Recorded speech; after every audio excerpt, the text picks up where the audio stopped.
Welcome. In this quick and easy tutorial, I'm going to be showing you how to install the Gmail app on iPhone. Alright, if you find this video helpful, please leave a like and subscribe to the channel for more such tutorials. Now, first up, you got to find your App Store. Okay, tap on App Store, wait for it to load. Once it loads, use the search function right here at the bottom. Just tap on it at the bottom. Now go ahead and go to the top, tap on the search bar. Now go ahead and tap down Gmail, just like so. Now tap on search, wait for it to load, and once it loads, Gmail will be available right here at the very top or at the bottom of it. But don't worry, both of these are safe. This one is just an ad.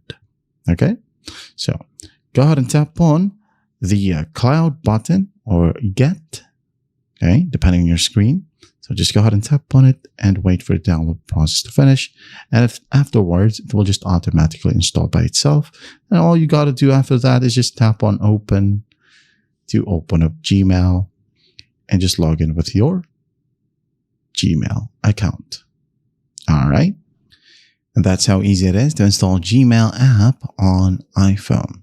I hope this video helps, and I'll see you in the next one.